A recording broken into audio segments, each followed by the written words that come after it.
Manoj Punnath. Hi Manoj, പുലർക്കാല വന്ദനം, good morning.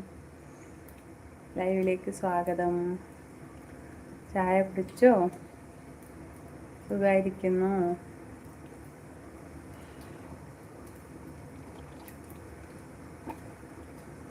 അത് ഞാനും അങ്ങനെയാണ്. ഞാൻ ജോലി ചെയ്യുമ്പോൾ ഭാര്യ കൂടെ ഇരുന്നാൽ മതി, അപ്പോൾ ഒരു എനർജിയാണ്. അത് തന്നെ.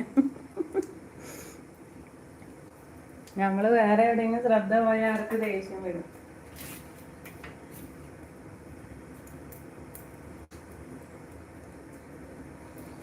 അവര് ഏട്ടൻ പണിയെടുക്കുമ്പോൾ ഞാൻ ഫോൺ വിളിച്ചിട്ടാൻ പറ്റി ഇരുന്നെങ്കിൽ പോയി, അതിനോട് പണി നടക്കൂല. ഒരുമിച്ച് ഇങ്ങനെ അവിടെയെല്ലാം ചുറ്റിപ്പറ്റി വെള്ളം കൊണ്ട് കൊടുത്തിട്ടും എന്തെങ്കിലും എടുത്തുകൊണ്ട് കൊടുത്തിട്ടും അങ്ങനെ ഒരു ചെറിയ സഹായങ്ങൾ ചെയ്താൽ മതി. നമ്മൾ ഹാർഡ് വർക്കൊന്നും ചെയ്യിപ്പിക്കൂല, പക്ഷെ നമ്മൾ കൂടെ തന്നെ വേണം. അതാണ് ഏത്